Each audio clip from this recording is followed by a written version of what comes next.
A paz do Senhor, meus irmãos, a leitura semanal de quinta-feira, 22 de junho de 2023, tem como título: Unidade espiritual gera fidelidade. O texto bíblico encontra-se no Evangelho segundo João, capítulo 17, versículo 23, que diz assim: Eu neles e tu em mim, para que eles sejam perfeitos em unidade, e para que o mundo conheça que tu me enviaste a mim, e que tens amado a eles como me tens amado a mim. Queridos, o objeto da oração de Jesus são pessoas específicas, né? Ele fala sobre estes, né? Fazendo aí referência aos discípulos, e fala também sobre aqueles, né? Fazendo referência a todos os cristãos das gerações futuras, os que ainda haviam de crer. Todavia, quando Jesus faz a afirmação para que todos sejam um, ele junta estes e aqueles em um único processo histórico, ligando-os como um só corpo, a Igreja Universal de Jesus Cristo. John Stott disse que a oração de Jesus foi antes e acima de tudo para que houvesse uma continuidade histórica entre os apóstolos e a Igreja pós-apostólica, para que a fé da igreja não viesse a mudar com o passar dos anos, mas permanecesse reconhecível do mesmo jeito, e que a igreja, em cada geração, pudesse merecer o epíteto de apostólica, em virtude aí da sua lealdade à mensagem e missão dos apóstolos.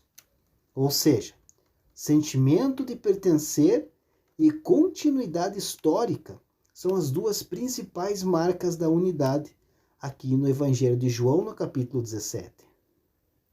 É importante observar, queridos, também que tanto estes quanto aqueles são pessoas que receberam a palavra de Deus e conheceram quem é Jesus.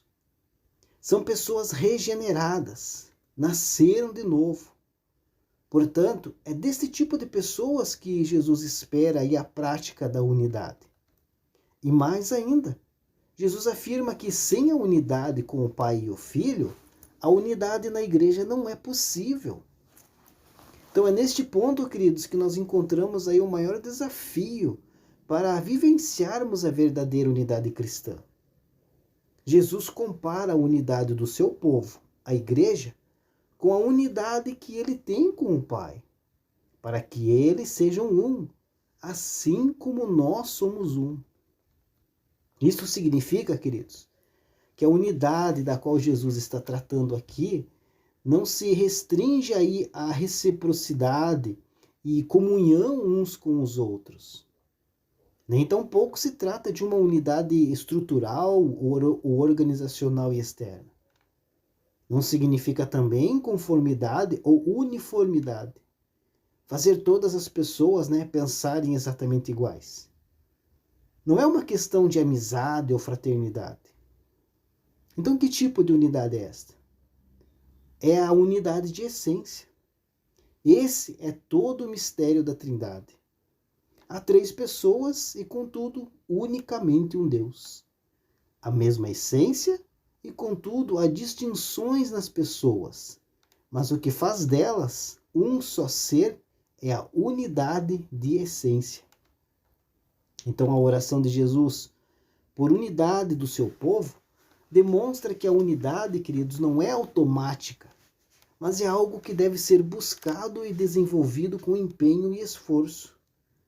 Isto implica em manter a unidade na diversidade, especialmente nas divergências de opinião. Neste sentido, 2 pontos então devem ser levados em consideração. Primeiro, buscar unidade fraterna e aperfeiçoamento espiritual é responsabilidade de todo cristão. E segundo, não se pode, em nome da unidade, abrir mão dos princípios absolutos e inegociáveis da palavra de Deus. E quando Jesus declara, dei-lhes a glória que me deste, ele está falando do caráter de Deus. O ponto crucial aqui, queridos, é entender a unidade como uma realidade essencial espiritual relacionada ao caráter de Deus e que deve ser vivida em torno da verdade de Deus.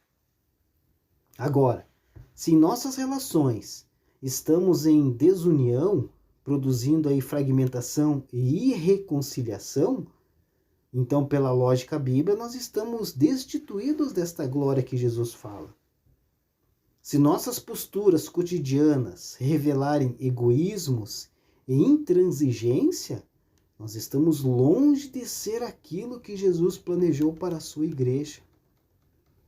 O comentarista bíblico J.C. Ryle disse que nenhum de nós deve pensar com leviandade, como alguns, que às vezes o fazem, a respeito aí de divisões e imaginar que a atitude de sectarismo, de partidarismo e de criar novas denominações é algo insignificante. Nós podemos estar certos de que estas coisas apenas servem de ajuda ao diabo e prejudicam a causa de Cristo. E Ryle ainda propõe, ainda que antes de nos entregarmos à divisão, nós devemos suportar, ceder e aguentar muito. Então, queridos, na prática, a unidade é uma relação familiar. Numa família, os membros até podem discordar de algum ponto, porém jamais irão se livrar da relação de sangue, da essência que lhes une. Observe a partir disso, então, a simplicidade da relação. Então não vamos mais aí desperdiçar tempo e energia contendendo aí uns com os outros. Gastamos o tempo contendendo contra o pecado e o mal. Evitemos que os não crentes digam: resolvam primeiro as vossas divergências internas, para que eu creia no vosso Cristo. Deus abençoe a sua vida e uma ótima quinta-feira a todos.